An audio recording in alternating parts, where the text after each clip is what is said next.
Hello, kiddies. It's your old pal, the Crypt Keeper. And you're listening to Three Guys in a Flick. The good, the bad, and the gruesomely absurd.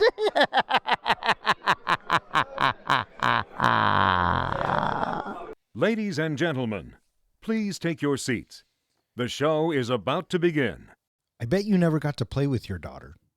When she gets older, she'll understand why you work so hard. Dads get all the shit and no praise.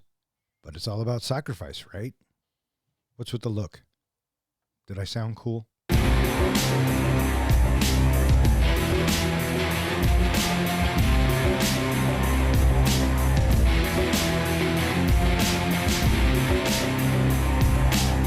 Welcome back. You are listening to Three Guys in a Flick. This is where we review the good, the bad, and the absurd. Tonight's episode, Train to Busan. Beware spoilers. Coming to you from a bullet train on its way to Busan, my name is Don. And to my right, we have the comic book guy, John. How are you doing tonight? Good. How are you doing, buddy? I feel all chewed up and spit out. Oh, yeah. I kind of get that feeling, too. And pinch hitting tonight for the professor is one of our listeners and returning guest. This is Gerard. 그들은 모두 죽었어. Third time's a charm. I'm back for third time. How you doing? I'm doing well, and I'm glad to talk about this movie and that you actually took it from my suggestion. So I'm happy about that as well. Excellent. And to add a little cherry on top, this was the first time for both John and myself to watch this movie. So, yeah, excited to talk about it. And normally, I am anti-subtitle movies, foreign language movies. Yes, you are. It was a very interesting watch for me. All right. I can't wait to get into it. Released on July 20th, 2016, Train to Busan was directed by Yeon Sang-ho. A quick disclaimer, we might have some problems with the pronunciation of these names, so we apologize for that up front. We in no mean to be disrespectful. That's right. That's right. Except when you mean to be. Well, I'm going to try not to be. Screenplay by Park Joo-suk. You suck. You suck. You suck. And it stars Gong Yoo, Jung Yoo-mi, Ma Dok-suk, Kim Soo-won, Choi Wook-sik, Ah Soo-hee, Kim Yoo-sung, and a bunch of other names I'm not even going to try to pronounce. How'd this movie do, Don? This movie was made for $8.5 million and brought in $98.5 million. That's kind of a surprise for the budget because it looked like they spent a ton of money on this. That's what I was thinking as soon as I read that. You know, and I'm sure we'll go into this into more great detail, but I thought this movie was beautiful. But that's just me. Well, what I thought, one of the ways they kept the budget down was it was all practical. It was just all people in makeup, things like that, on a train. Just had to film those things in a train yard. There wasn't any real special effects in this. Well, think about that. That's an actual train station, right? That they're using. Like, what is the company going to charge the production company to shut the whole thing down for however many days they used it? Right. And I was watching some of the behind the scenes, and they built a train with the side cut out, and then they would put the camera on the dolly, and they would run past the train, and that alone's got to cost money, right? Yeah. So kudos to them for getting it in at that dollar amount. Absolutely. $8.5 million in 2016. I mean, to the normal eye, you're like, wow. But in the film world, that's hardly anything. Yes, that would be called a small independent film budget. Right? But it definitely looks like they put more money into it than they did. So kudos to them. And the return, the 98.5, that's impressive for a film out of Korea. So this movie is directed by Yeon Sang-ho. It is a Korean zombie flick. And this is actually the first Korean zombie flick that I've watched. Gerard, have you watched any Korean zombie flicks before? I'm not 100%. No, I haven't seen the quote-unquote prequel to this or the quote-unquote sequel to this. But I have seen other Korean films that I've enjoyed tremendously. And I wanted to bring something to the table that I thought you guys would enjoy and that John would find believable. Yeah.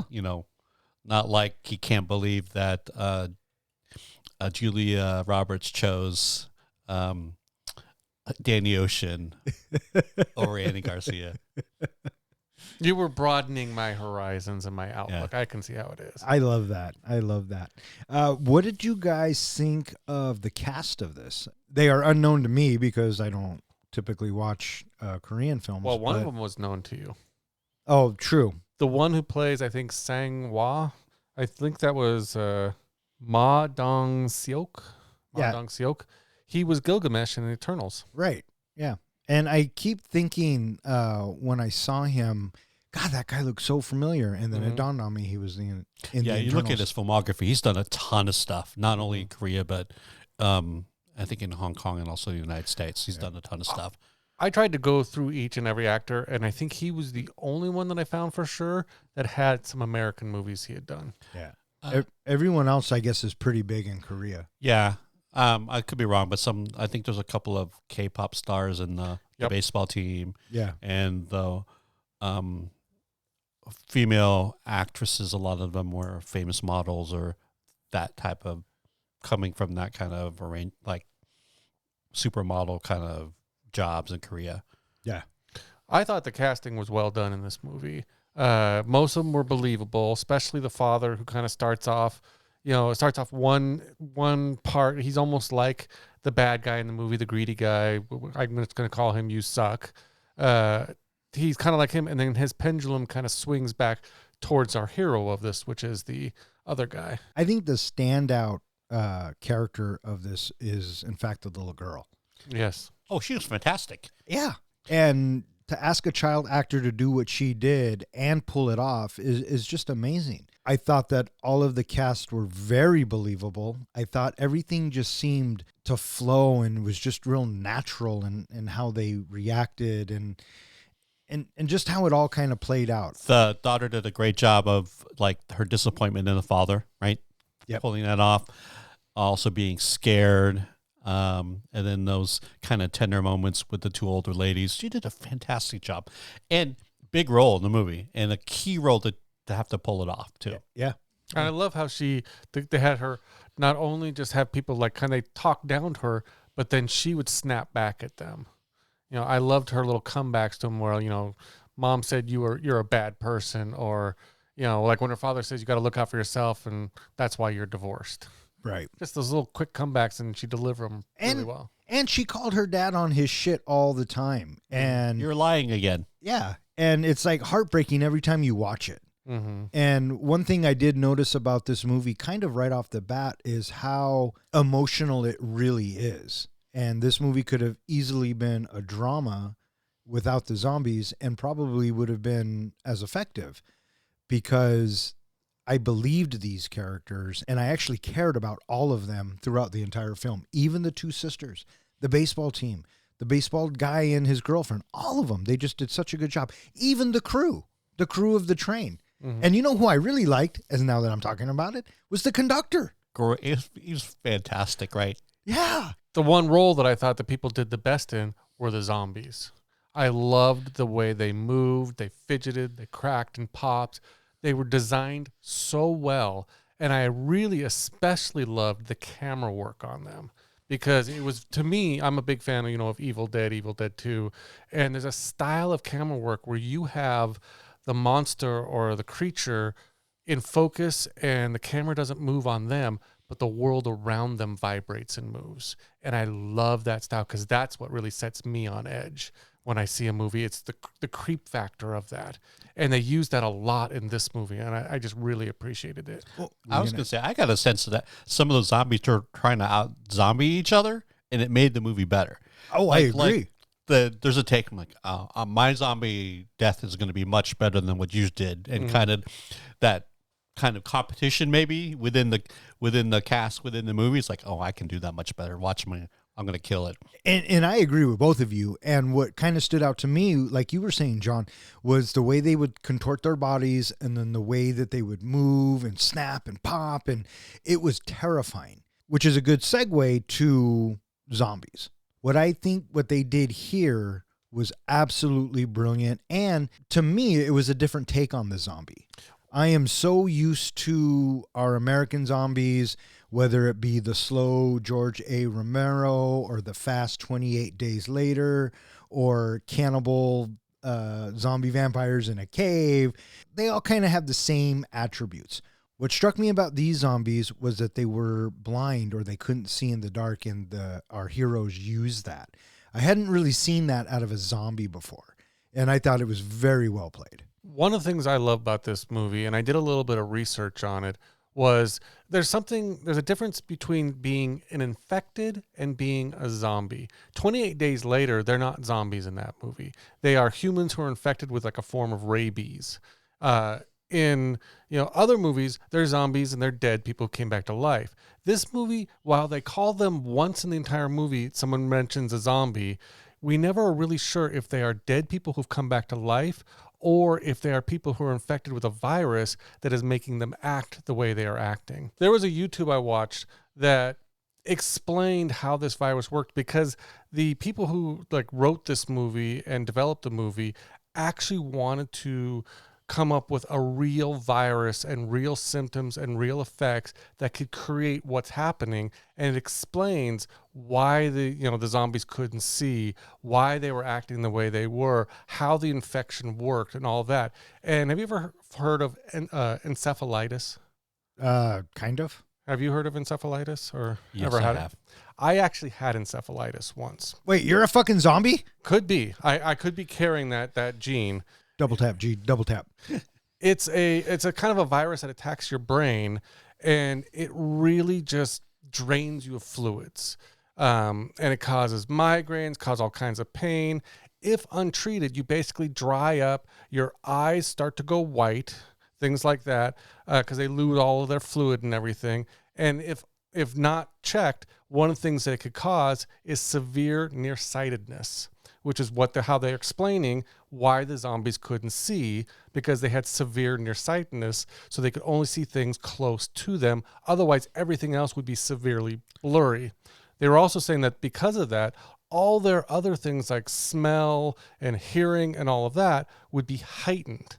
And so one of my questions too was, how were the zombies knowing who were the other zombies? Why weren't they just attacking each other if they just attack anything that they see move? Well, because of their smell was being heightened. In the animal kingdom, animals often won't attack other animals that are sick or have some kind of disease or have a virus, because they can smell the sickness on them. So that's why these infected, these zombie-like people are not attacking other zombies, because they can smell the sickness on them. So it's all these things that the fact that they put in the thought of how to create a perfect infected zombie makes sense. And it brought something more to the movie for me.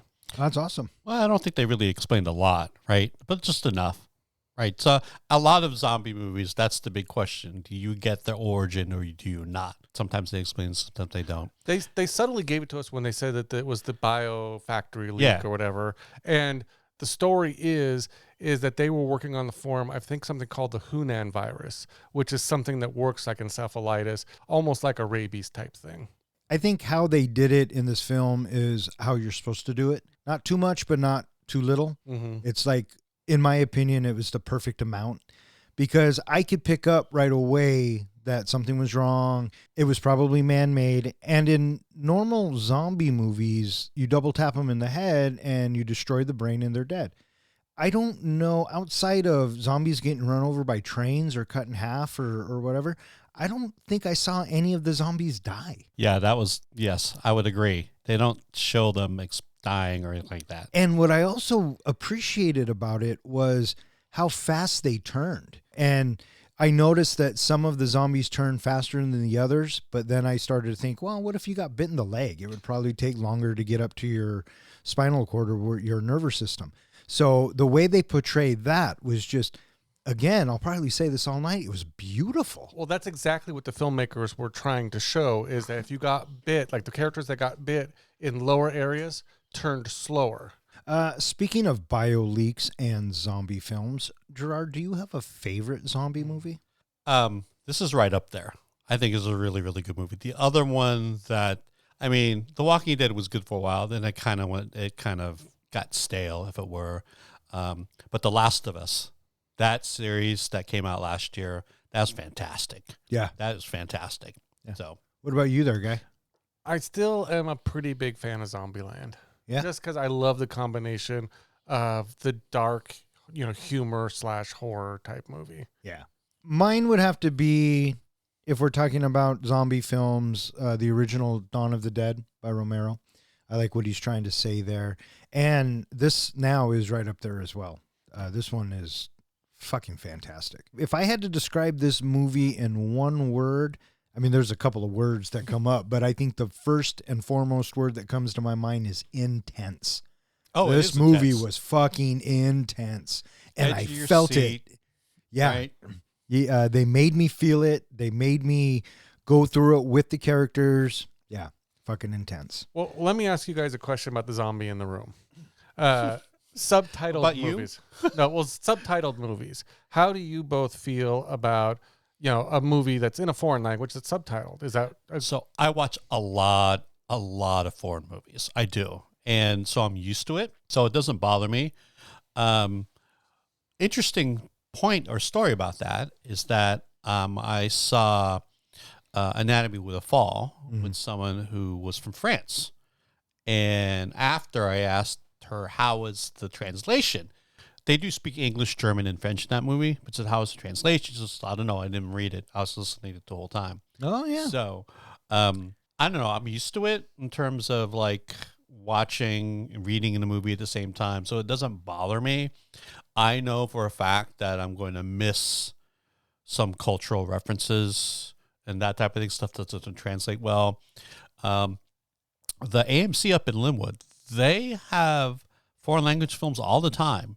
Hong Kong, mainland China, India, Korea. And I've gone to some of those films, and the audience of that, like typically the Koreans will get a joke that I won't get or whatever, like that type of thing, right? They'll laugh at something, or there's obviously cultural references from those countries that are reflected in the story that we have no idea about. Right.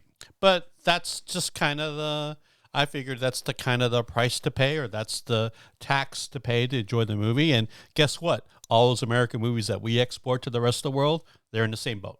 Sure. Right? Sure. I, for one, don't mind subtitles because dubbing drives me nuts because the mouths don't match. Mm-hmm. And sometimes that really takes me out of it and annoys me more than anything. So I've gotten really used to subtitles. And I feel like if you're watching a movie, you should experience it the way the filmmakers wanted you to experience it. And so what I mean by that is if I watch it with subtitles, then I have the actors' real voices and their real emotion. If it's dubbed, I get somebody's interpretation of that. If I had to pick, I would pick subtitles any day of the week. Well, for me, I don't watch a lot of foreign movies. And part of my problem with it is I find myself staring at the subtitles and not watching the action that's going on screen. Now, I normally would have watched this movie just with the subtitles, but when I'm reviewing a movie, I like to take a lot of notes while I watch the movie. And I found myself in the first 5 minutes of the movie looking down and then looking up and seeing I must have just missed something they said, having to rewind it. It took me over 40 minutes to watch the first 5 minutes of the film. So I went on Amazon and I actually found an American dubbed version of this movie that I went ahead and rented, and it actually worked out better for me. Now, I agree with you, Don. It is weird to watch the mouths move differently, and I did catch that sometimes what the American version, what they were dubbing and saying, didn't match the subtitles. And so it made me wonder just how much context I'm actually missing that they didn't dub correctly. I feel like you miss, I don't want to say a lot, but you do definitely miss some of the translation. Yeah. That is for sure. Yeah, but definitely I can't take notes and watch a subtitled movie. Well, that just sucks for you, bud. Yeah, it does. Sorry. Where most people aren't taking notes while they're watching the movies. Let's just put it that way. Well, that's true, too. There's not a filmmaker that goes, you know what, I got to slow this section down so John can take notes during this scene. I tried to do that last night, but I was with you. I kept looking down, and I would miss something. And so I just said, fuck it, I'm stop taking notes. Yeah, but I'm just going to say, for anybody out there who's kind of in the same boat as me, is that if you prefer an American dub version, Amazon Prime does have it available, but I think, Don, you're absolutely right, and Gerard, you're absolutely right. You lose a little something when you do that. And then I think that's okay. Yeah. And by the way, Amazon's not paying us. Why do we keep plugging Amazon Prime? Because we're good at giving people tips and tricks that they come back to hear more. Okay. Is it about that time, Don? Oh, why, yes, boys, it is that time. Welcome to another edition of Master Movie Trivia. I am your reigning champ. You may call me the champ. I have compiled 5 questions and 5 questions only to test your knowledge of the movie we are reviewing. Each question could be worth multiple points, so if you know the answer, say it. And please wait until I finish each question. Let us begin. Question number 1. What is the supposed cause of the outbreak? A bio leak, or a leak from a biotech factory. I will accept that. It is a chemical leak from a biotech factory. And I say supposed because it is never confirmed. Not confirmed. That's right. What does Suk Woo do for a profession? Fund manager? Look at this. I didn't even have to translate the name for him. Barely got my mouth open and he was cutting his mouth. Those are the only 2 I think I'm going to get correct. 2-0. Question number 3. What is the name of the song Suan sings while walking down the tunnel? Aloha, aloha. This guy is on fire, Gerard. He's on fire. I think you guys went over the questions before I got here. We didn't, and I'm in as much shock as you are. Well, the best part is after she sung it at the end, had it stuck in my head for like hours afterwards. Oh, did you? So did I. Yeah. So did I. Oh, and this is the only movie where I was thinking that is this the only zombie movie where they confirm zombies can't sing? Yes, I think it probably is. I think this is the zombie movie that confirms a lot of firsts. Does it make it a musical? No, it's just one bit. If she she was sings it singing twice. to her, no, well, the first one doesn't really count because it's on video. Okay. Question number 4. What delicious fast food chain is Suk Woo eating while at his desk? Burger King. Oh, Gerard comes in. Bonus question. What did Suk Woo give his daughter for her birthday? Wii. Nintendo Wii. Gee. Which she already had. Yeah. Well done. Well done. And question number 5. What name does Sang Hwa give his unborn child before he sacrifices himself for the others? Oh, I forgot. It's not Penelope, but it's some... Sang-Hwa Yu or something like that. It's a really feminine name, right? And it wasn't necessarily Korean. It was a name that I forgot. I would go with Betty. Yoon Suyeon. That's what it was Korean. Suyeon. Oh, and probably one of the most... Can I just say Sleepy? No, because that is probably one of the most heartbreaking scenes of this film. Oh, it's beautiful. It's a beautiful scene. Heartbreaking. I know. Congratulations, comic book guy. You win this round and are one step closer to movie immortality.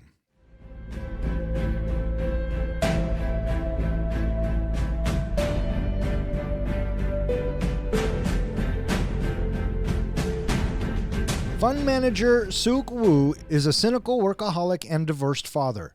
His estranged daughter, Suan, wants to spend her birthday with her mother in Busan. Suk Woo sees a video of Suan attempting to sing Aloha-i at her singing recital and succumbing to stage fright as a result of his absence. Overcome with guilt, he decides to grant Suan's birthday wish. The next day, they board the KTX 101 at Seoul Station, en route to Busan. Other passengers include Suwa and his pregnant wife, Seong Kyung, COO Yoo Suk, a high school baseball team including player Young Guk, and his cheerleader girlfriend, Jin Hee, elderly sisters In Gil and Jong Gil, and a traumatized homeless stowaway hiding in the bathroom. Before the train departs, an ill woman runs onto the train unnoticed. She turns into a zombie and attacks a train attendant, who also turns. The infection spreads rapidly throughout the train. One thing about the opening scene, right, with the truck and gets hosed down with the insecticide or the bleach or whatever to kill. It was interesting. The second time I watched, like in preparation for watching this, is that the drivers and the people doing the disinfectant, it seemed normal, right? This is not like, oh, what is this? This is unusual.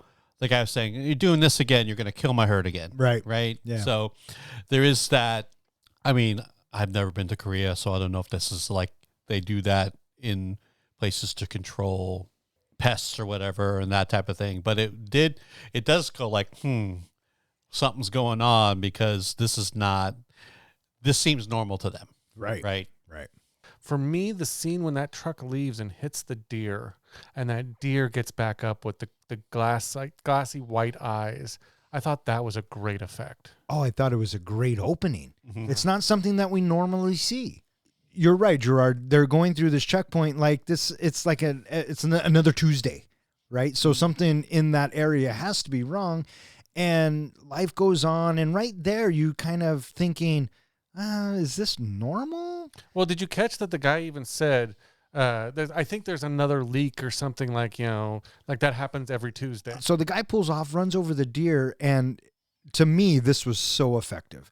When the deer pops back up, looks, and you see the white eyes inside, I'm thinking, oh fuck, that was brilliant. And all I kept thinking was, that deer just went and bit somebody. Oh yeah, And yeah, so that's how it spreads. That's our start right there. Yeah. I also like. Do you notice there's no music until the train starts to depart? Yeah, Right. yeah, So we're on the ride, and the music is that's when the ride really starts. right. The return to Busan is that you get the glimpse of the top of the stairs of some of the zombies, and then you kind of get a little bit in the station as they go down, and not everybody sees what's happening. Right. Only a few people do, and after that, it's like pedal to the metal in an illegal Lamborghini on the Autobahn. Yeah. As fast as possible. Yeah, like we said, intense. Yes. Right. Well, what did you think of our introduction to Seok Woo, this businessman, this fund manager who doesn't seem to really care about people? I thought that the guy who's playing him, I believed it. And he's an absentee father, and he kind of feels bad about it. I was thinking when I watched it, does he really not care? Or does he care too much and puts work first to make sure that his family has whatever they need? And at that cost, he loses his wife, and now his daughter, I think, loves him, but you can tell that she'd rather be with mom. So I see a guy who is struggling about doing the right thing. I kind of got the impression, especially like from your opening quote that you used, is that he kind of takes everything for granted, including his daughter, because he figures eventually they're going to understand his sacrifice and his work. And that's all he's really thinking about. Like, he comes home, and when you can kind of hear things going on, it almost seems like she's more of a burden at this point. She's more of, just another thing he has to deal with, another thing he has to take care of, when his mind is really focused on work and all that money. I took it to be a kind of a statement by the film director about like the expectation placed on young workers in Korea, like the drive to succeed, and how hard you got to work, and and that's kind of portraying or introducing the question: is it really all worth it? Like, Sure. Obviously, in real Korea, you're not worried about zombies, Right. But you are concerned about, hey, like, what are we asking this generation of young adults and fathers and mothers to try to succeed and make money, get promoted, but at what cost? Right. And so he gets home, and we find out that he's living with his mom, or his mom probably lives there to help with the daughter. And he goes in to talk to her, and the daughter feels like she has to hide to talk to mom because she's under the blankets. And then the dad's kind of like, that's okay. You can talk to your mom whenever you want. She's your mom. And then he gives her the present. And I love the fact that it was a we. And he says, what, you don't like it? And as soon as she looked up, I started laughing because I go, they're going to cut to the we that she already has. I thought that was brilliant, that they didn't even need to say anything, is that she looks up and he looks over, and there it is. There it is. Yeah. And it turns out all Suwon wants is to go to Busan the next morning and be with her mom for her birthday. And she's so adamant about going, she wants to go by herself. And so dad's like, no, we'll do it next week. And this is the first time that Suwon's like, you always say that, but you lie. You're a fucking liar, and you're not going to take me. So I'll just go by myself. You know, how old was she? Did we ever find out? 10. She like 10? 10. Yeah. Something like that. Yeah. And so it's just heartbreaking. Well, it's heartbreaking too is watching that video of her trying to sing. Oh, and she freezes up. Yeah. Because you notice when she starts up, she immediately looks around the room. She's and looking you for can Dad. see she's scanning for her dad. Yeah. And you can see the expression on her face of just sadness. And that her disappointment. father- And then he tries to pull off that he was actually hiding. Right. Right? I'm always there. Watching you. Yeah. I actually kind of thought that was cute, but I get what you're saying. Yeah. She already called him a liar and he put one on top of it. Yeah. So the next morning, they go to this train station and they're on their way. And the dad has to stop because a bunch of emergency vehicles go flying by. And I thought this scene was beautifully eerie. They roll down the windows. Soo-yeon puts her hand outside and it's all this ash. It's snowing ash. Yeah. And then we have the fires in the background. Oh, and then it pans up and it shows the building. I thought that was very effective. Mm-hmm. Because in that moment, you're like, oh, that's too bad for them. Let's just go on with our life and go to the train station. Mm-hmm. And so they get to the train station, they get on board, and this is where we kind of meet a little bit of the cast of characters. We get the two sisters. We see the baseball team coming on board. We see... The cheerleader joining them. What did you guys think of the bit with the cheerleader and the baseball player? It's one of those cute things that they threw in. Yes. It's not necessary to the plot, right? I was a little but it confused. establishes their relationship is what it does. It's the joke that establishes the relationship between the two of them. Okay, I was a little confused, and maybe it was because of the American dub version.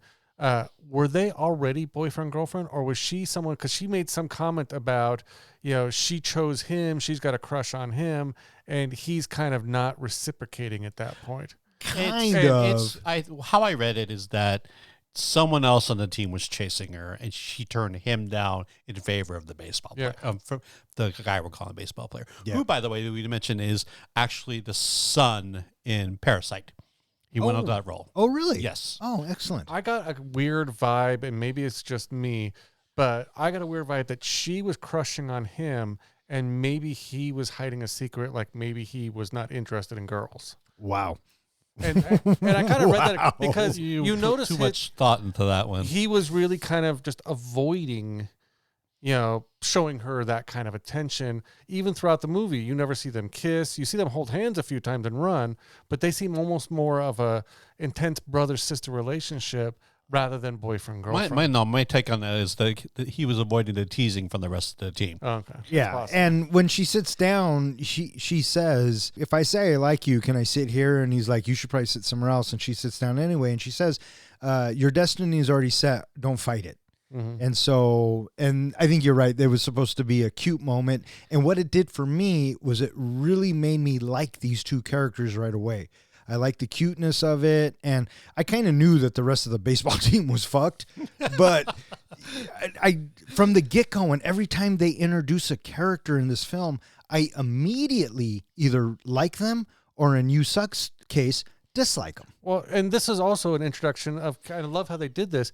They're introducing characters to us that we want to see survive. Yes. That we're already attached to, and that we're already liking these characters, and we're thinking, these people have to make it to the end.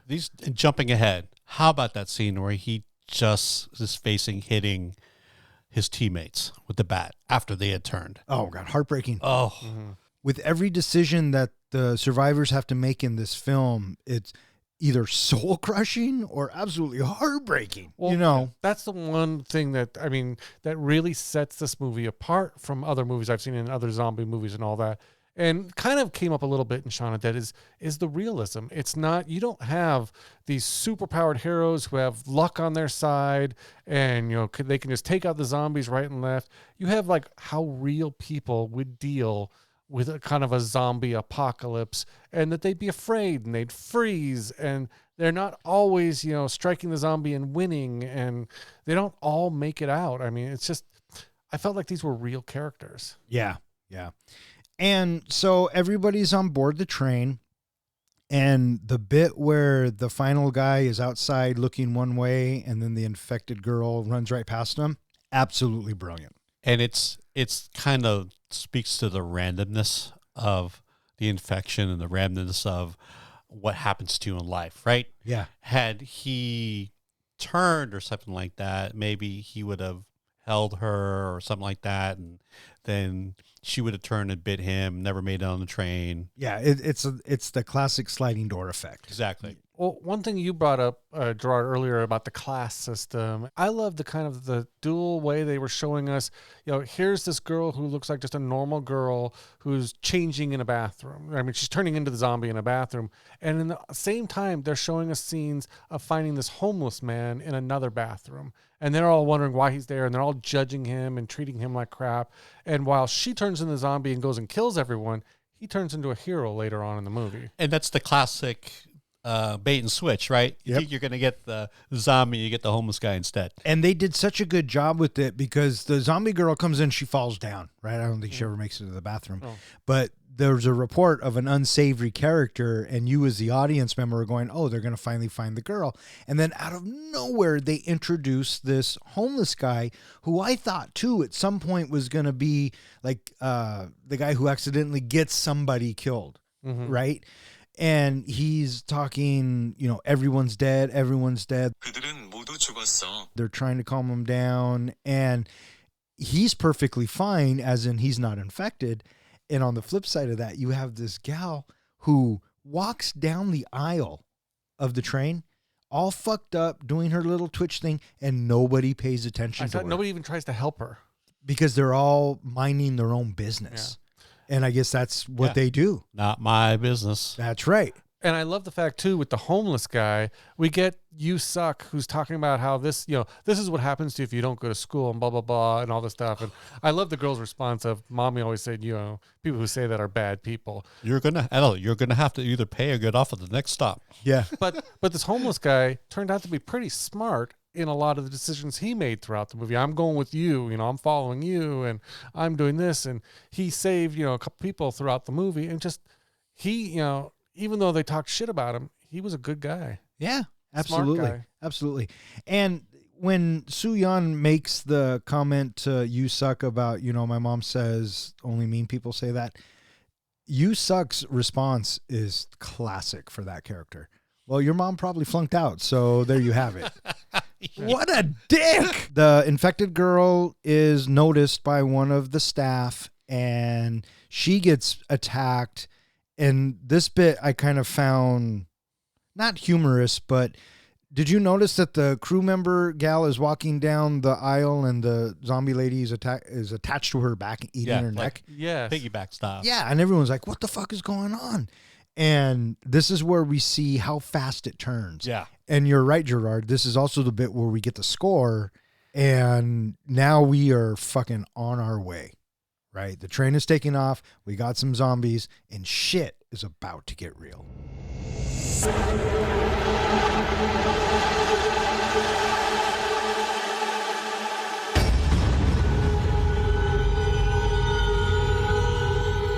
The group escapes to another car and locks the doors.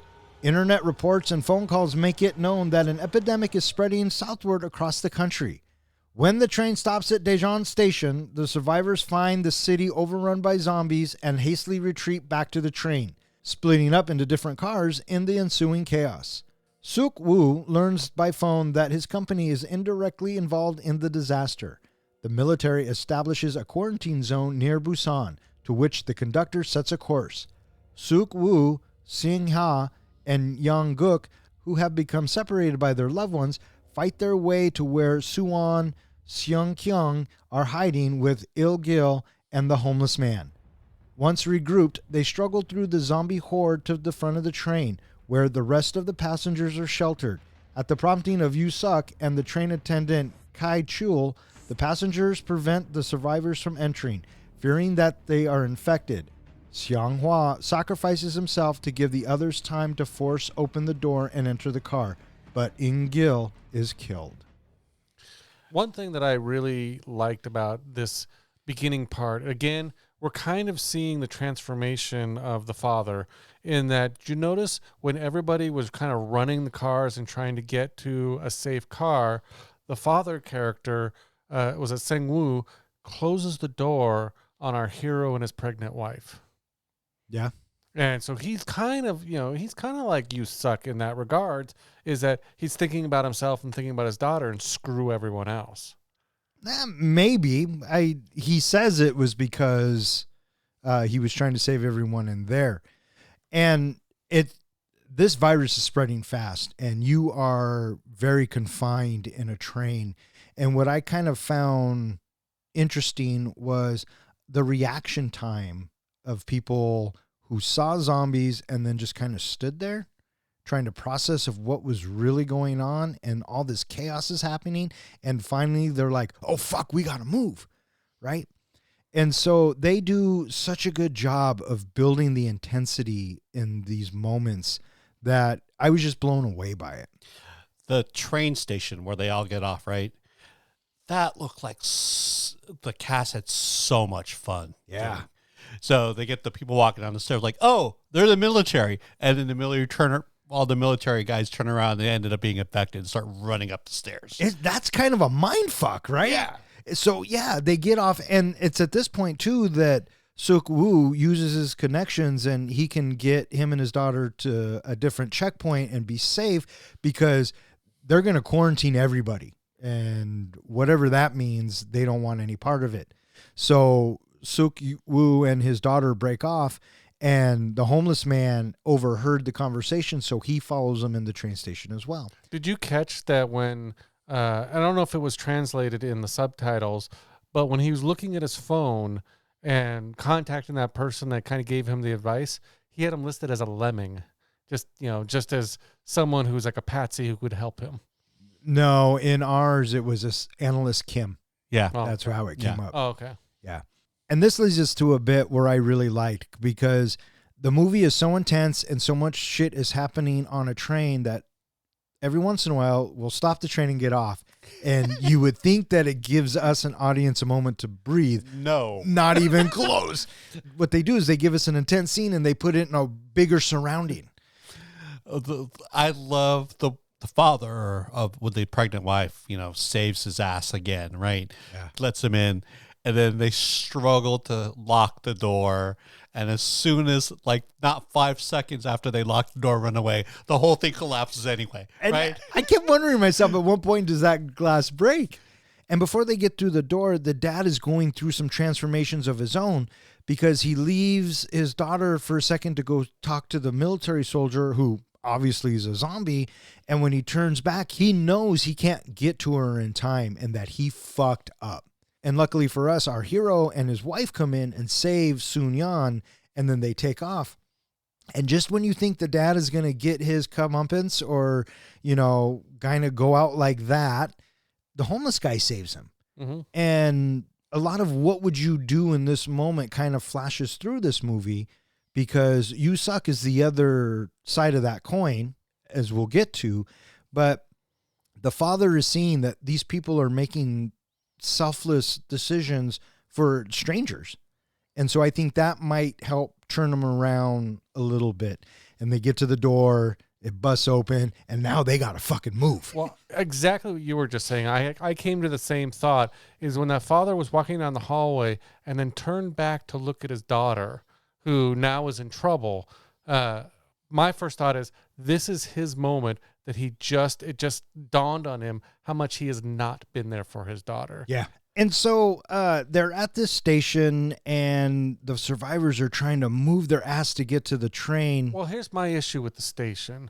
We've been told that this is possibly a place where the military has taken charge and it's a safe zone. But did you catch when they got off the train? First of all, there's no soldiers. It's been abandoned. To me, those are two quick signs that something has happened here. Something has gone wrong and the military had to flee. Well, So yeah. I would already be thinking, I'm not going to be the first down that escalator. I'm going to be the last down that escalator. If it were me, I don't even know if I had gone down the fucking Exactly. escalator. I'd already be suspecting maybe it's better to get back on that train. And what I love about the set design in this film, and it happens at the stations and anytime the train stops, really, is it's the aftermath. So we know something has happened. You'll get a smear of blood on a window, or you'll get luggage that looks like it was ripped open with blood on it. Whatever happened already happened, and it was bad. And you just get that sense with the set design, which I really appreciated. And so they need to get back on the train. The conductor is like, this station's fucked. We got to move on. And You Suck is like, you got to take us to Busan. I'm rich. I have people. You got to take us. Move this fucking train now. And the conductor's like, well, there's still survivors out there, dick. But he gets his way. And so we have Hiro's pregnant wife, the daughter, and the two sisters, and baseball guy's girlfriend. They're all on the train. It's the classic chase. Yes. Right. It's the classic chase. Yes. And the guys that need to catch the train are baseball boy, our hero, and the father. And they're running and they grab it. And I think this is also a point where the father changes. Is the hero is having is taking a second to catch up to the train, and the father's out there reaching out for him, so he makes it. Well, this is another great thing I thought in this movie is our father, who, the father figure, who we thought, in a typical movie, he's going to be the hero of the movie. He's the one that's going to be beating all the zombies. It's really the side character that we call hero that is the one that's beating. He grabs that shield, he grabs that baton, he kind of runs off to the side, he starts beating the hell out of everything. He's the guy with all the superpowers and everything, and not our main character. And then I love that, they're running from the zombies and all of a sudden glass breaks and they're falling from the sky. Right? So not only are they like running like street level, right? They're falling from like buildings onto the train, plopping on the pavement, getting up and chasing people. And we get to the bit where our heroes, we'll just lump them together, are in car 7 and our survivors are in like car 13 or something. Well, right before that, was it an oh fuck moment to you when all the baseball players are running down the stairs and they're about to get on the train and like all of them get jumped except for the one and his girlfriend? Well, I think it's kind of understood in the zombie movie. Not everybody's going to make it. Yeah. Right? It's just a matter of in what order and who. Mm-hmm. Were they jumped outside or did they get back on the train? They were because they were coming down the stairs and they kind of appeared 3 from or like 4 around of them, the yeah. stairs, like from the other side of the stairs. Yeah. There's some zombies that reached across and got them. Well, they must have gotten back on the train because a heartbreaking scene is coming up. Well, that was other baseball players. Remember, it's a baseball team, right? So there's a bunch of them. So I don't think everybody got off the train. Gotcha. Right? That was very clear that some people are like, I'm not getting off till we know for sure. And then there were some people that were like, let's go up and that's happened. They were also bitten earlier, I think, a lot of the baseball players. Yeah, and as they're making it back to the train, you have to remember that they have all these zombies on the train that can't get off. But these two passengers, open up the doors, and some of the zombies start exiting, which gets less zombies on the train.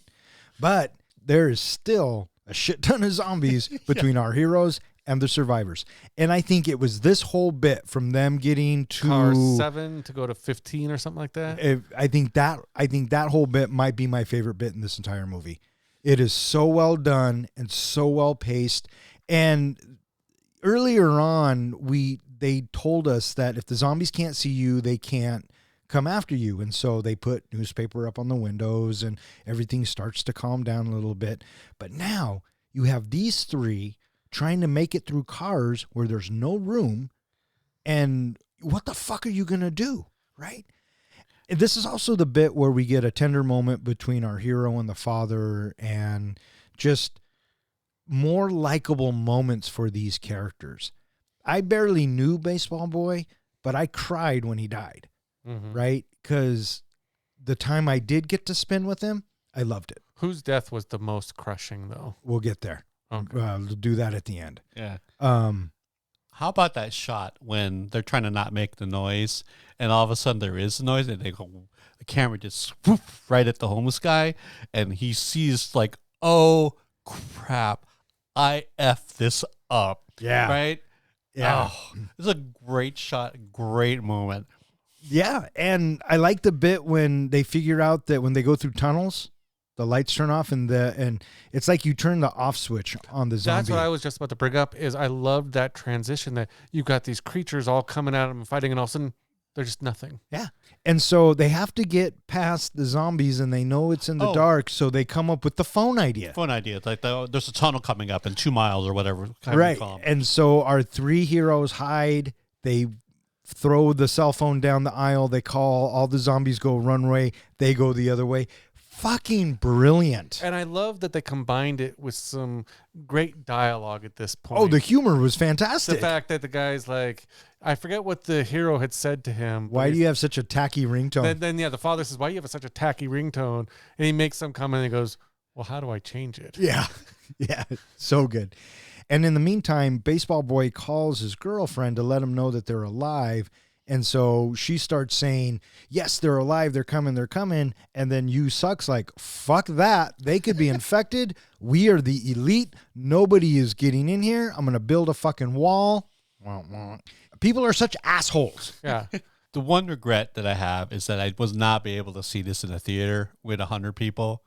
It would have been crazy. Oh, I agree. Crazy. I agree. Crazy good. Yeah. And so they get by the one zombies, and then they figure out they're going to have to fight, and they get to the baseball guy's chums. And yeah, our baseball player, he freezes. Well, because he's got to kill his friends that he went to school with. And I mean, could you imagine? Luckily for him, our hero and the father are able to take everybody out. But my God, what a fucking moment. It's a moment you don't expect in this movie is what it is, right? Is that, someone that they have not only like the baseball player has his friendship, and now his friends are gone. He's facing that, but it's also like the emergency or the urgency of hitting them. It's that conflict, the grief and the terror, and it can't move past it. That's what freezes him. I think it's both the grief and the terror combined, but it just makes for the scene. And I think you put it best, unexpected moments. This movie is full of unexpected moments that I didn't see coming, which is probably why I liked it as much as I did. And so our heroes continue to make it toward the survivor car. And when they get there, there is that point where they meet up with the girls, right? So they say we're in the bathroom halfway through. Right. So there's that part. And then the full group tries to get into the last car. Well, one of the things I love too is even before when they first start going through all the cars is when our hero basically says, I'm going to take the lead. I'm going to be in the front. Baseball player, you're going to be in the middle. And you, father guy, you're going to be in the back. Don't fuck it up. Right. And they do. They go down and kick some ass. And they're able to reach pregnant guy's wife, the daughter, and the homeless guy, and the sister. The sister. Yeah. So it's the 7 of them, if you will. And now they have to make it, again, through a fucking car of zombies. And now there's more of them. And they do have a tunnel coming up. So what do they use? The luggage racks. What did you guys think of the bit where they use the luggage racks and then they're able to get to the survivor area? Well, we get the homeless guy falling from the luggage area into the chair, and immediately I thought, oh, he's fucked. So did I. But I thought, father subverts our expectations again, and he goes to help him. do you think he went to help him out of his heart's getting 3 times bigger, or do you think the bonding? the daughter bonding's is watching? done. They're just bonded right. Yeah. They're a crew now. Part of me Bonded thought crew. maybe he was doing it because the daughter was watching. No. No. I think they are in full survival mode, and they have bonded, and they all want to survive. This is no joke. But then again, you're right. The homeless guy did save him when he put the blindfold on the zombie that was attacking the father. Yeah. And this That's another cool bit, right? Because the zombie sits up, is like, what happened? Where did everybody go? Brilliant. Cover their eyes. Yeah, he just stops. The little off switch. And so the father saves the homeless guy. They make it into the car before the survivor car, and it's shown to us, the audience, that the survivors have tied the door shut so they can't get in. Mm-hmm. And this is a perfect example of the human element and fear and what it can do to a group of people. And so they have to bar the other door and try to get the survivor door open. And this probably comes to, I'm going to say, number 2 of the most heartbreaking scenes of this film. Well, here with the car that's, the people that are tying off the car, again, Gerard, you talked about the class system. Here we have the You Suck character, who's probably our highest elite character. He's probably, at the pinnacle. And so I felt like that's why maybe everybody else was listening to him, including that little conductor guy. They're all listening to him and taking orders from him because he's at the highest class. I get that. But there's also, we're here, the door is closed. Why knock off the apple cart? I'm not trying to justify it at all. But you're like, if you're already safe and you're safe, why introduce any kind of danger into the situation? If it ain't broke, don't fix it. Right. And there is that side of it, and there's also the human side of it, I think. But what you're talking about, Gerard, is kind of that fight or flight defense. And what happens is you're right, John. They do listen to this guy because he is the elitist. Mm-hmm. And it's too bad it turns out that way because it causes a needless death. And this is the death that I fucking hated. But you knew it was coming. I mean, if you thought our hero was going to live throughout this whole thing, I would have been surprised. I thought possibly he was going to go. I also had a theory in my head that maybe him and his wife would survive and they would adopt the little girl. That maybe that was going to be the twist. Kind of. So, I mean, we almost got there. Just widening it up a little bit. A lot of some of the movies that Korean movies I've seen, one of the themes that you can point to is this theme of sacrifice. Well, you bring up a great point about the sacrifice. Earlier on, when we were mentioning about the heart-to-heart talk that the father and the hero were having, I think it's Sang Hwa, or our hero, basically said to the father, it's all about sacrifice. He said, one day your family will understand the sacrifice.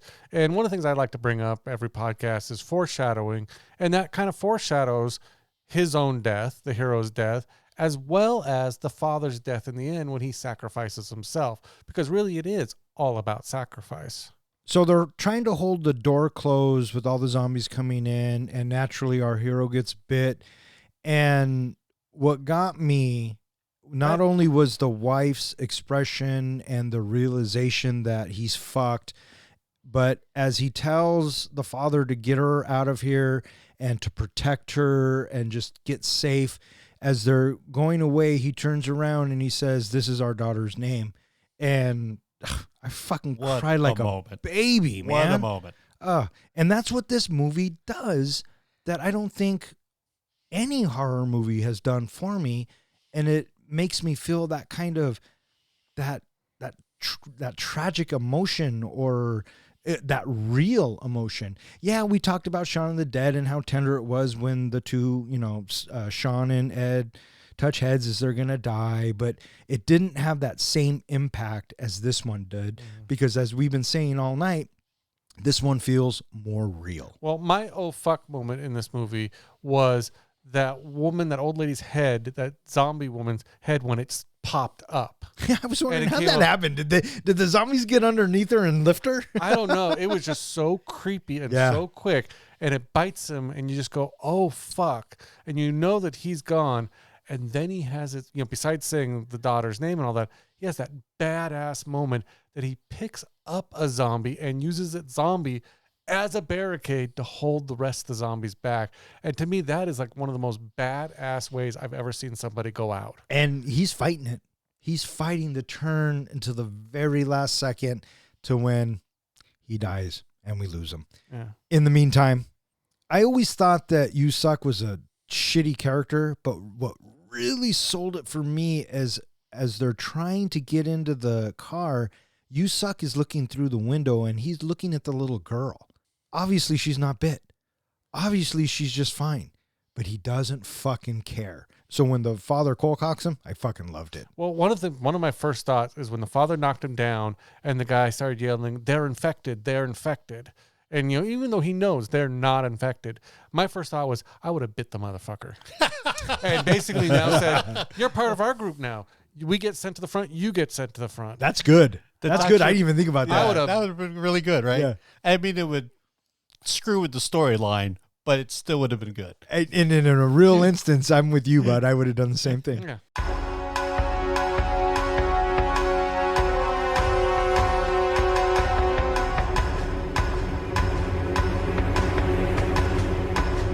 Yu-suk and Ki-chul and the passengers demand that the survivors isolate themselves in the front vestibule.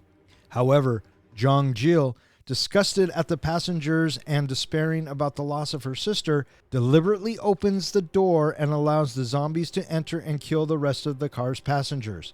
Yu-suk and Kai-chul escape by hiding in the bathroom. Now, that's not apparent at the time.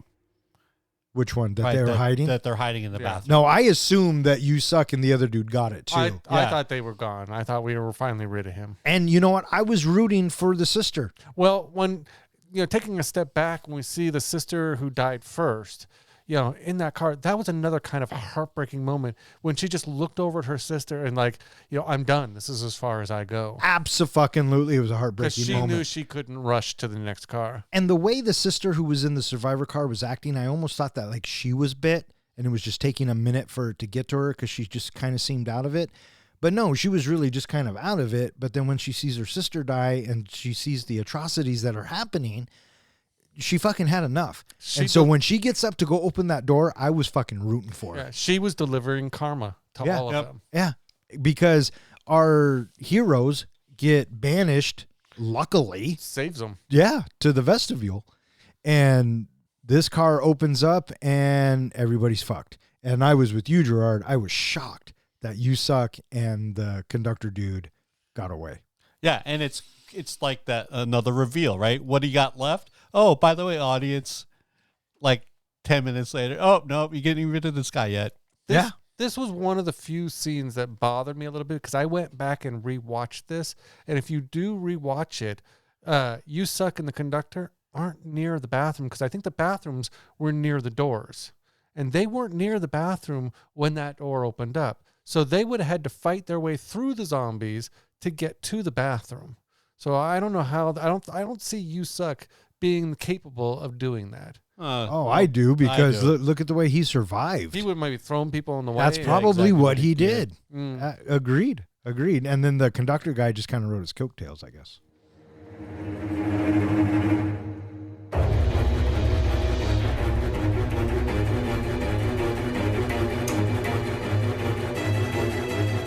A blocked track at the East Daegu station forces the survivors to stop and search for another train.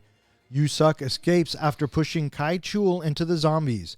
A flaming locomotive derails, separating the group and trapping Seok-woo, Soo-yeon, Seong-kyung, and the homeless man underneath a carriage filled with zombies. Meanwhile, Yu-suk runs into Jin-hee and Yuk-guk, pushing the former into the zombie in an attempt to escape. Heartbroken, Young-guk stays with Jin-yi until she turns and kills him.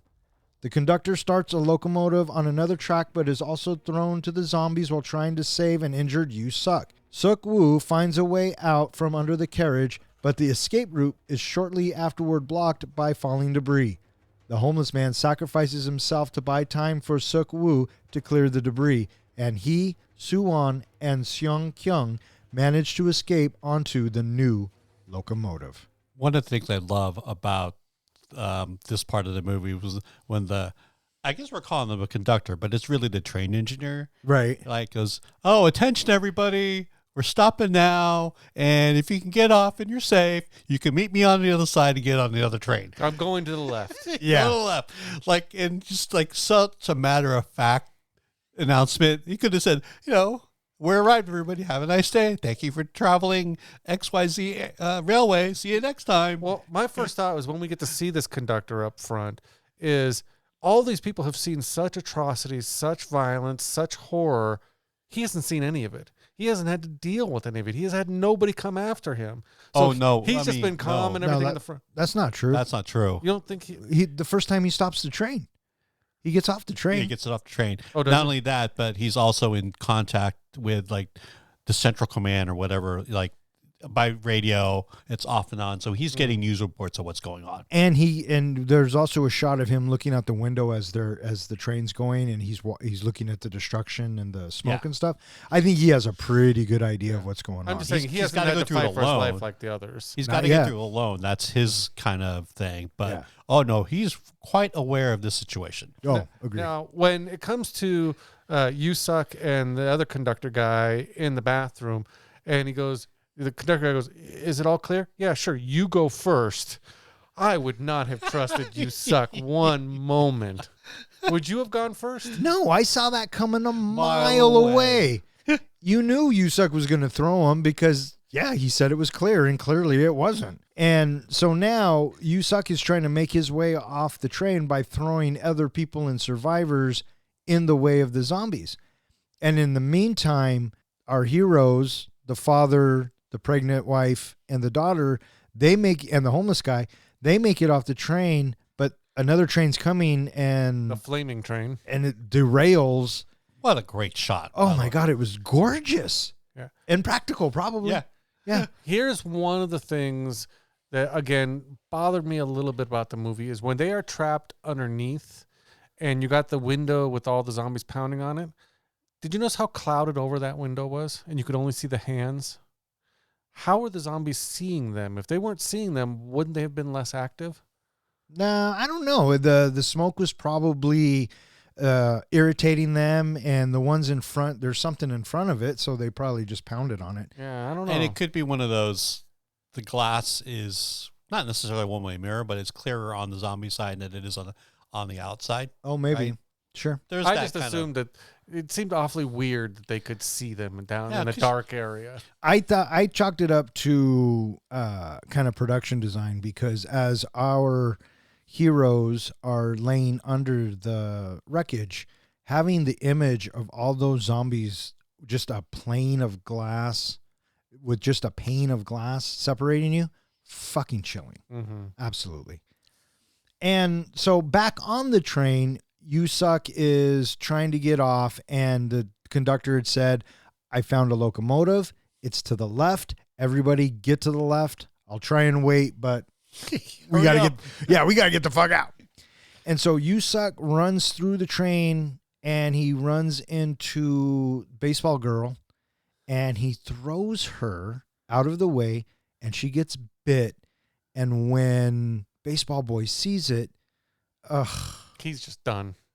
so I was done. Well, did you think that she did not kill him. He died because his heart broke. Yes. But did Right. you think that was the way he was going to go out, or do you think he would have left her, held her for a sec and then left her before she changed? No, No, I think as soon as he, his heart broke and he was dead. yeah, I knew exactly what was going to happen. As soon as he grabbed her, I thought, oh, he's going to let her kill him. I thought the same thing because he froze up when he saw his other players. His heart was already broken at that point of seeing his friends that way.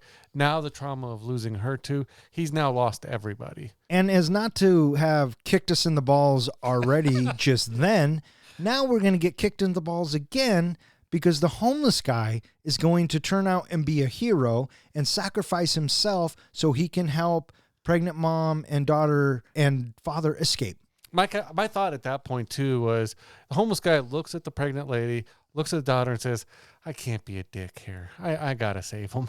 Yeah. If you were the one to get out and they died, that'd just be a huge dick maneuver.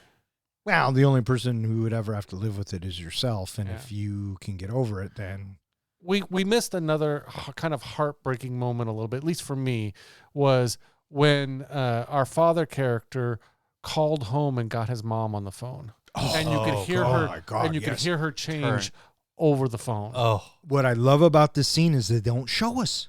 No. Again, it's the perfect balance of showing and not showing in this film. Less is more. You hear her transform over the phone. Oh, Even she calls the little girl's mom a bitch. And Yeah. that's right at the point she has given into this rage, given into this anger, and you can see on his face he knows he just lost his mom. yeah, that was a heartbreaking scene. So we have the scene of Yusuck running across the train yard, and he trips over a track, and the conductor sees him. And my first thought is he's gonna fucking sacrifice the conductor. He's just that much of an asshole. Well, yeah. Here's all these people who've tried to help him, and he's just been an asshole. well, you want the character to be consistent if you're the filmmaker, right? Yeah. Yeah, that is very true. And you want the audience to really not like this guy. Yeah. And guess what? I really don't like this fucking guy. And what's even another kick to the balls is they do it with the conductor. And we've all three of us have said all night, we like the conductor. Yeah. And so when the conductor does the right thing Like, and goes to help him, you're just like, ugh. Let him die. Yes. But no, he doesn't. And he saves him. And of course, you suck, fucks him over, gives him to the zombies, and he manages to make it to the locomotive. Mm-hmm.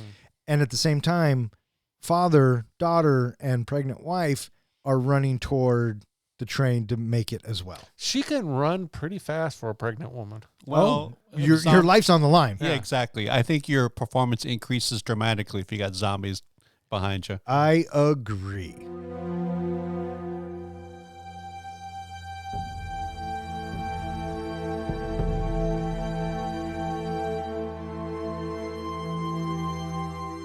After fighting off zombies hanging on to the locomotive, they encounter You Suck, who is on the verge of turning into a zombie and is begging for help. Suk Woo manages to throw him off but is bitten. He puts Su-yeon and Seong Kyung inside the engine room, teaches the latter how to operate the train, and says goodbye to the former. In his final moments before he turns, he reminisces the moment of Su-yeon's birth before throwing himself off the locomotive. Due to another train blockage, Su-young and Seong-kyung are forced to stop the train at a tunnel just prior to Busan. The two exit the train and continue following the tracks on foot through the tunnel. Snipers are stationed on the other side of the tunnel and are prepared to shoot at what they believe to be zombies, but they lower their weapons when they hear Su-young singing Aloha-i in tribute to her late father.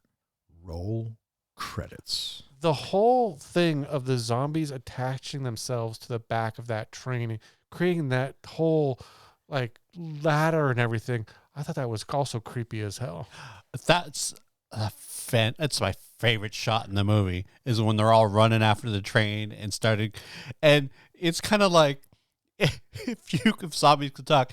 Hey Harry, hang on. We'll use a ladder, like the cooperation part, right? And then when they finally get detached, like I want the rest of the zombies to like point their finger at the one zombie who fucked the whole thing over, going, "Ah, you dumbass! You're the one that let it go." Yeah, I thought that shot was brilliant, and the way they all just kept adding up and adding up, it was fucking creepy. It kind of felt like, oh my God, here's another scene where they're possibly fucked. Absolutely. And Absolutely. you see him just stomping at them and nothing is happening because they're not feeling the pain of him stomping on their hands. Right. But eventually he gets them off, and it's just those Gets three. them off. Yeah.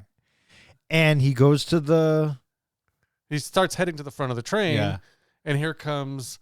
Well, You no, he Suck. opens the door, and You Suck sitting right there. With eyes, which we never know how he got bit or where he got bit. I'm guessing it was before the conductor.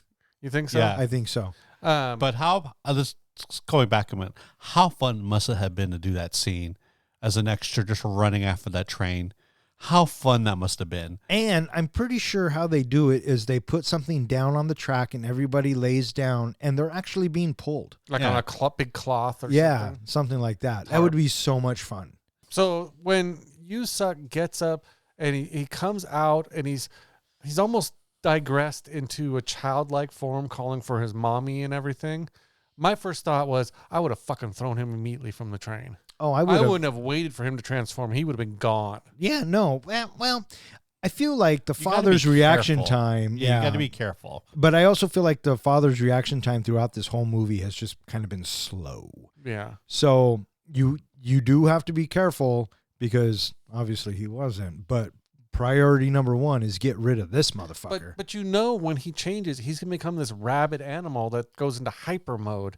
I would have gotten rid of him before he goes into that hyper mode. Well, he kind of tried, but Yeah. it didn't work out. And he gets bit. Well, he doesn't just get bit. He lets himself get bit to stop the guy because the guy kept turning around to go after the pregnant lady and the daughter.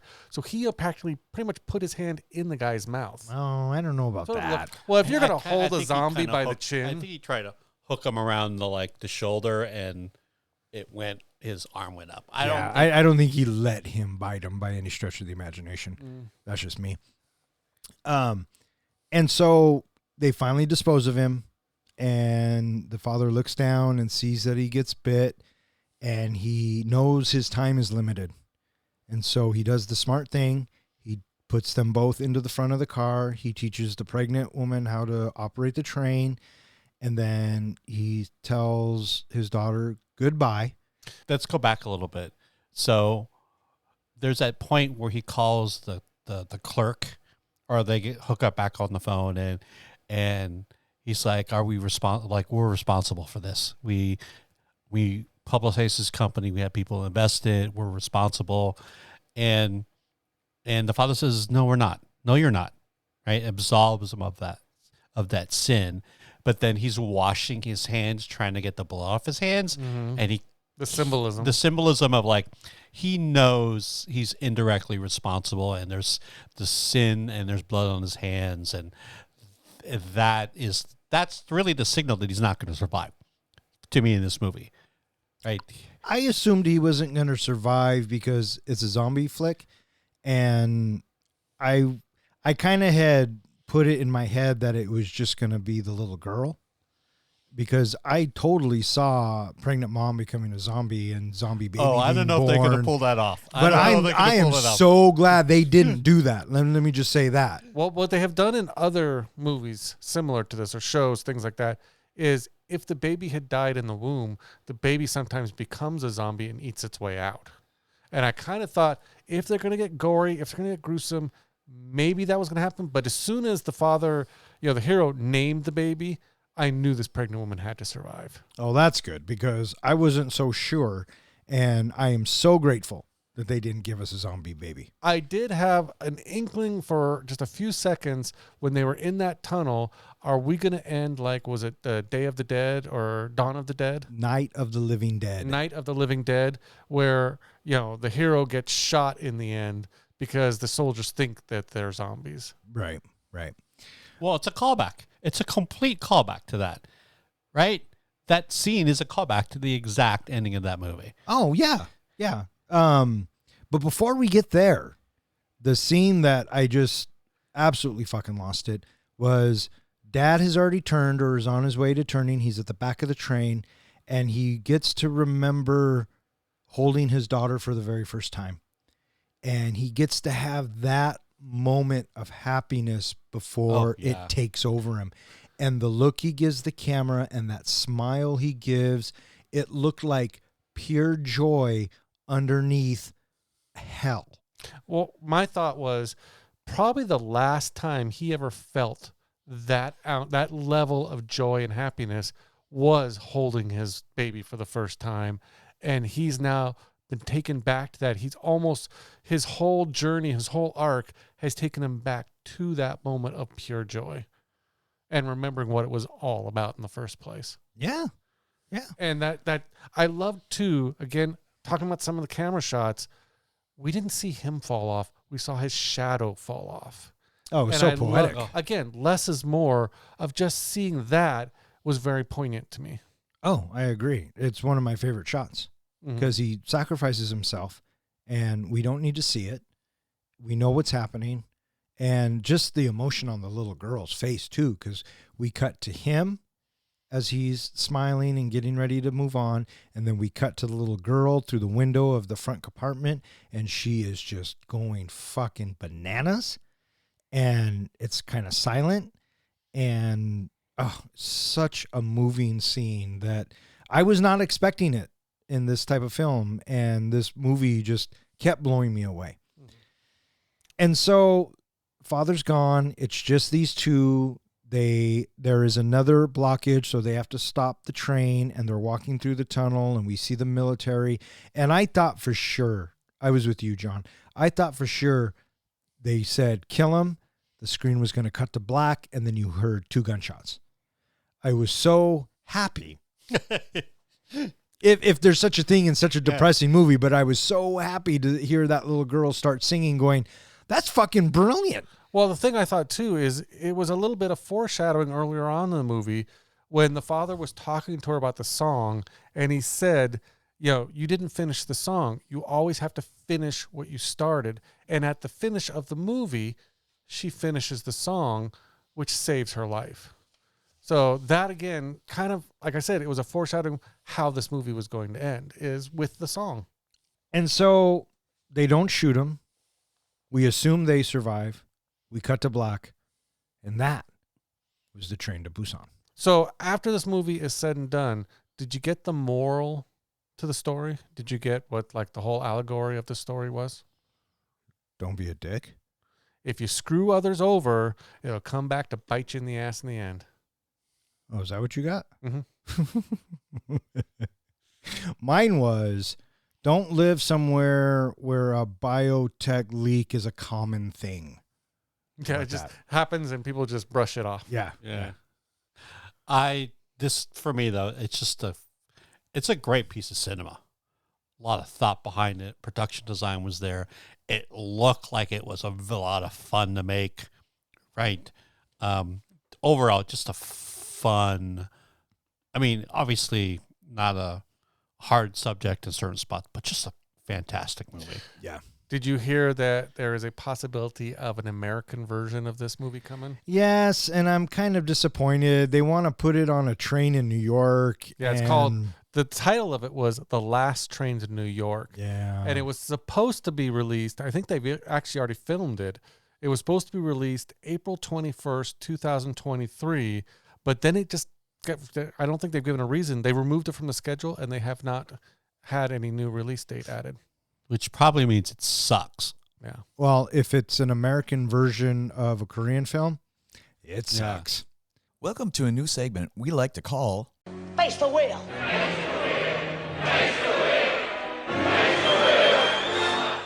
The premise is simple.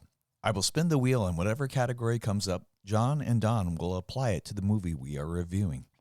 Once they have presented their idea, it's up to you, the listeners. Let us know via social media or our website which idea you like best. And here are the categories: mashup, plot, rename, genre, reboot. Fuck it. I liked it better when it was called spin again. Pick any. Add any character from any movie. And here we go.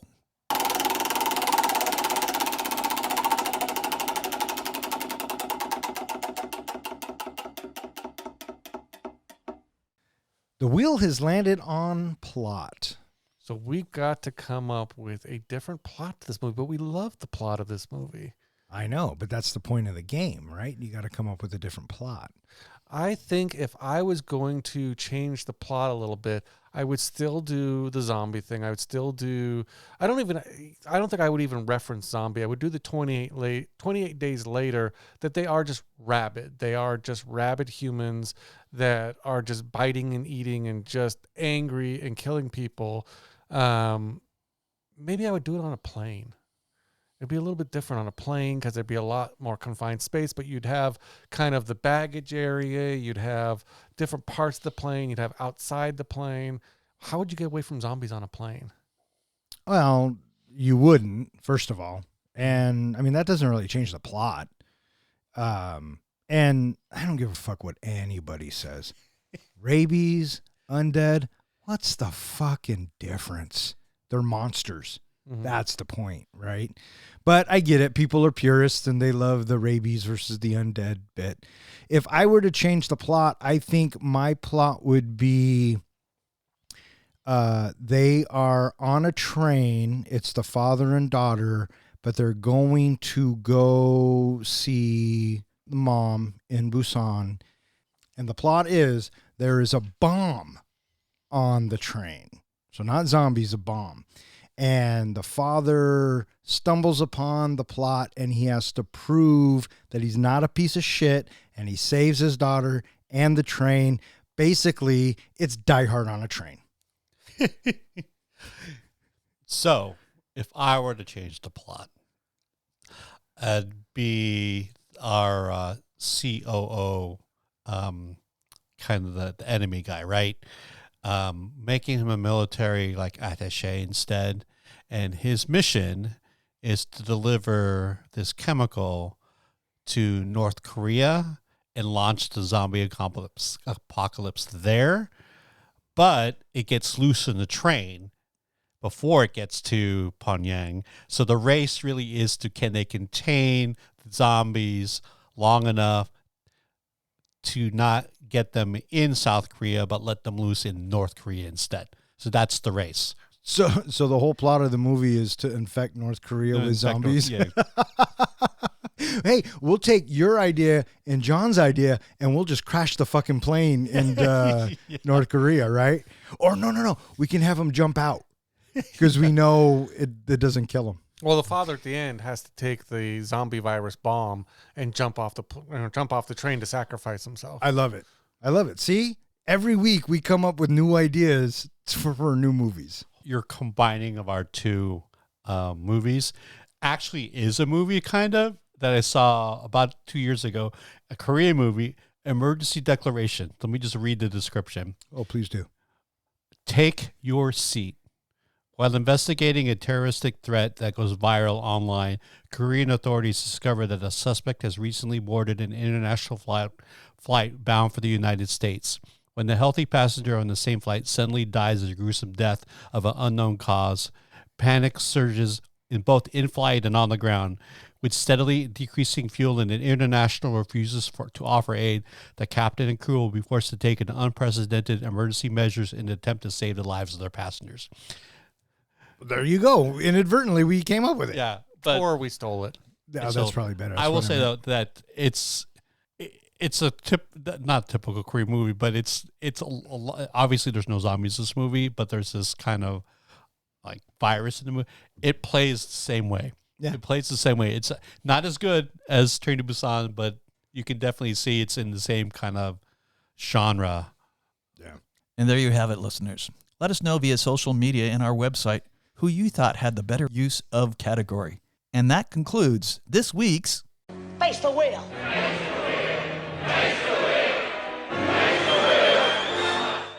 One thing I want to go back to is I was talking about earlier is the root of this zombie rabid virus kind of thing. The filmmakers had designed it to be based off of a kind of an encephalitis type virus. One of the things encephalitis does is it drains you of all fluids. So by that theory, if that is the case, that is the background of these zombie-like creatures, then their fluids would be constantly just evaporating, disappearing, and being used up. So by that regard, scientifically, in 3 to 4 days, they would start to dry up. All of their muscles and everything would start seizing, and the whole apocalypse would be over. And then that night they would figure out what some people had figured out on the train about the darkness portion of it, right? You would think. Yeah. You would think. Because this happens in less than a day, right? Yeah. This is less than a day time-wise in the movie. Yeah, maybe they do. Maybe they do dry up in 3 days and just die. Yeah. It's not like a cure, though. They don't get their father, their hero back. They're dead, right? Well, I'm not going to spoil the next movie, but that's what I think really should have happened in this movie, is that it was one of those things that, yes, you have the apocalypse, but then it's over, and I would love to see how the world deals with that afterwards. Well, I don't know. I think less is more. Yeah. And if you think about it, too, we don't know if this got out past Korea or if it was just confined to Korea. Oh, I have to assume it's worldwide. You think Whenever I see something like this, I just assume it's the entire world, and this is how we're going to go. Okay. So, I don't think zombies are discriminate toward different countries, even if it is man-made. Mm-hmm. So I'm sure at some point the U.S. had something to do with this biotech chemical thingamadoodle anyway. All right, what do you guys think? Are you guys ready to rate this flick? So I'm ready to rate this flick. John, are you ready to rate this flick? Ready? I've got my bullet train ticket punched and my zombie dodging skills ready. Let's throw a few poor folks at the zombies for diversion and ride this baby all the way to Busan. Wait, are you suck all of a sudden? That's crazy. Note to self, Gerard, let's not ride the train with John. Noted. Normally, this is where the professor would tell us how we do our ratings, so I will go ahead and do that real quick. We rate our movies from 0 to 5 fucks. 0 being a movie we don't give a fuck about, and 5 being cinematic gold. So, there you have it. Gerard, you brought this movie to us. Would you like to go first, or would you like us to go first? I'll go first. That's All fine. right. So, First, a comment on your rating scale. You guys are way too into decimals. You got to do half or whole numbers only. That's my recommendation going forward.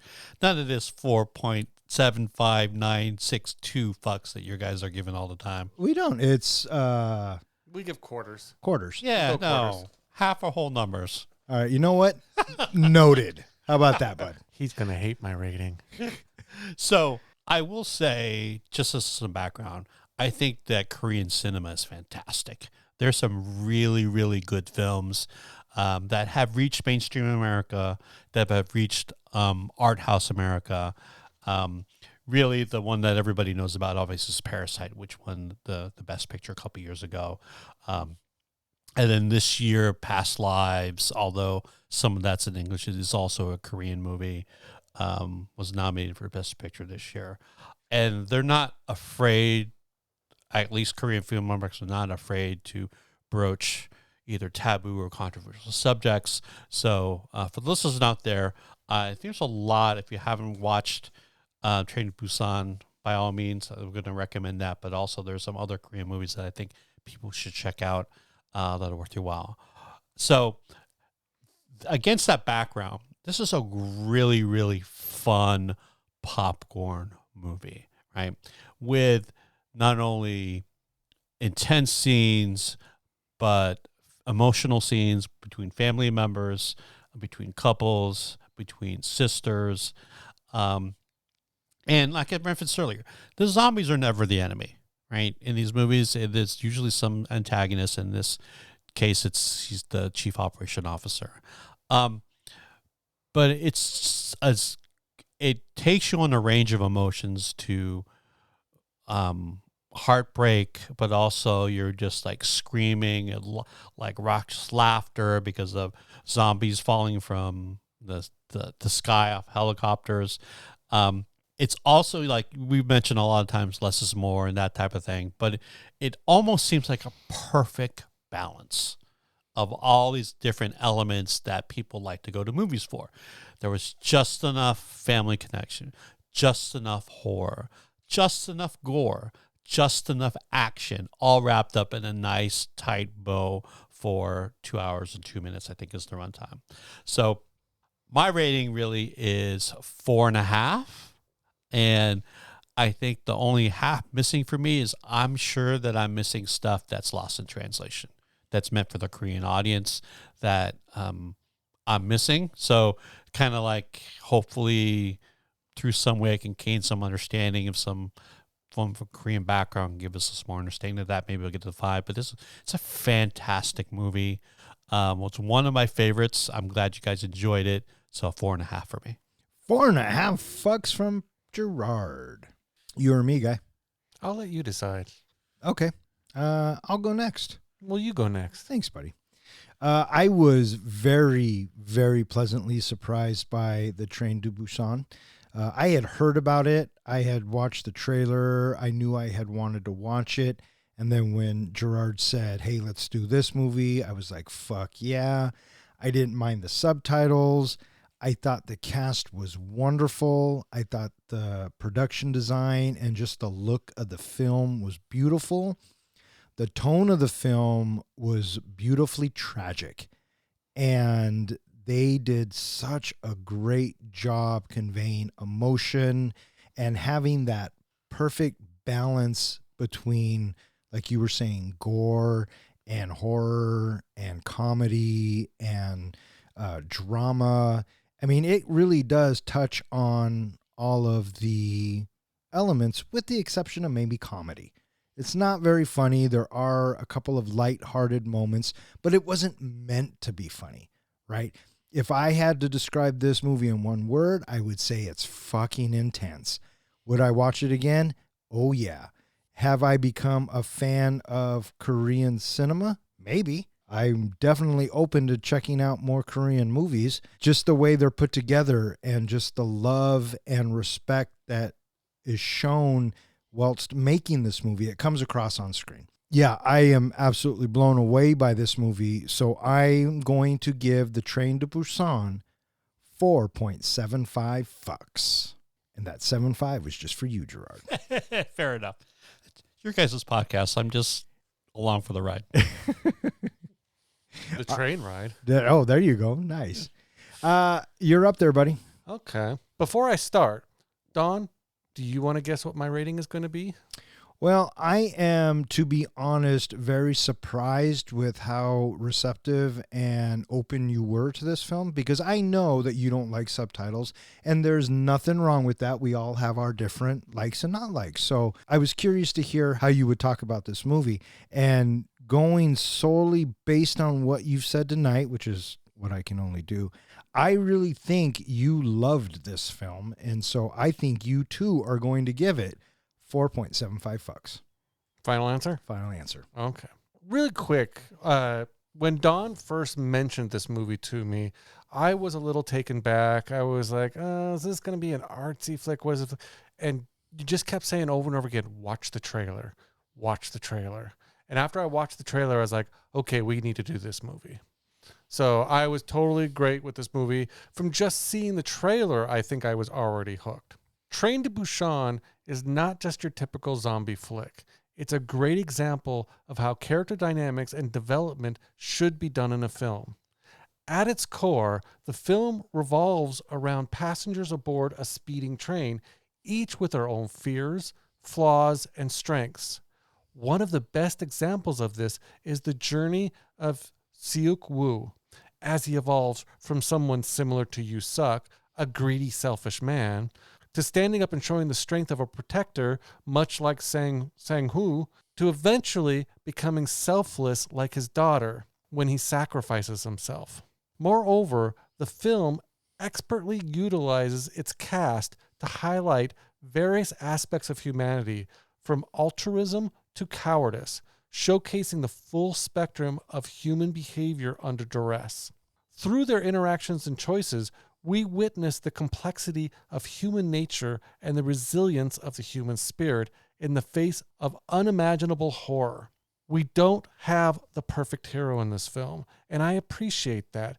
We just have an ordinary man thrust into a life and death struggle who survives, as long as he did, through ingenuity and a will to save his daughter, and, well, a shit ton of luck. That's until, well, his luck runs out. I also appreciate the thought and research that went into crafting the zombies. You can see that the filmmakers actually did their homework, as there is actual scientific basis for how this zombie works, spreads, and operates. There's a video on YouTube called The Brain Necrosing Virus in Train to Busan Explained by the Roanoke Gaming.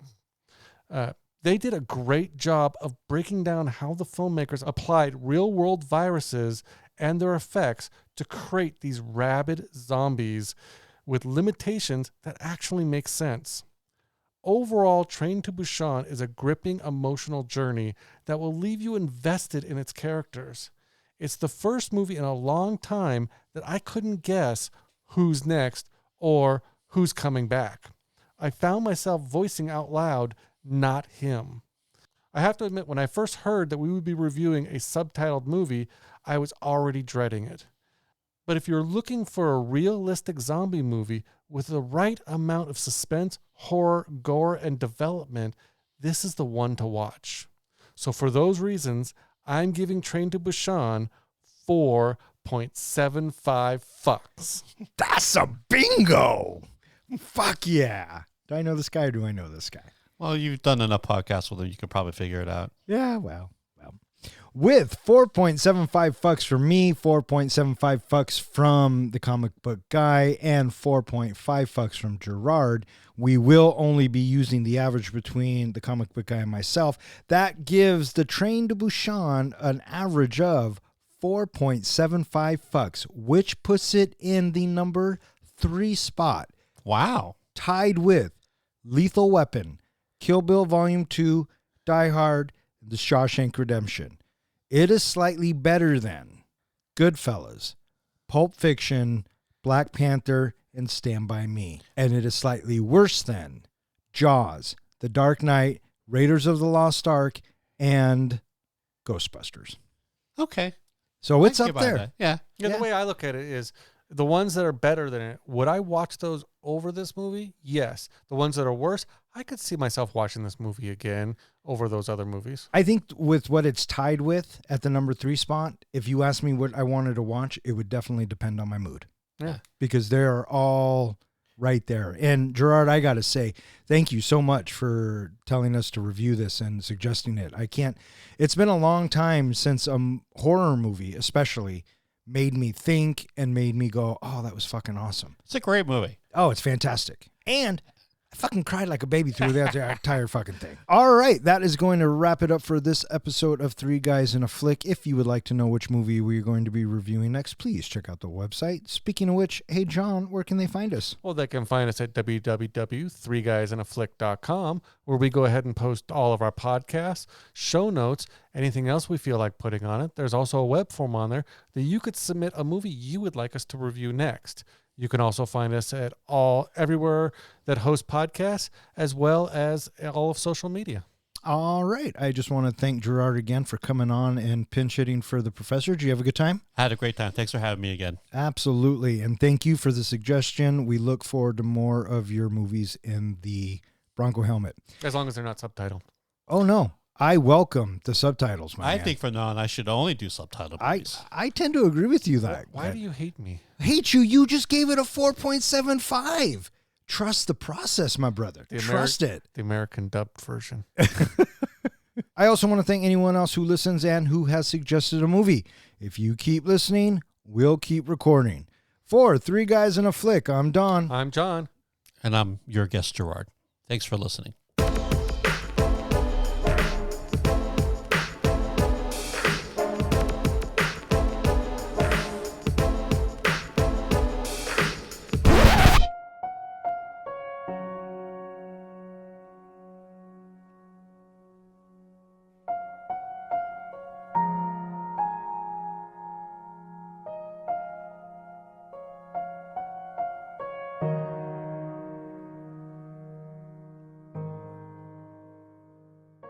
Coming to you from a bullet train on its way to Busan, my name is Don.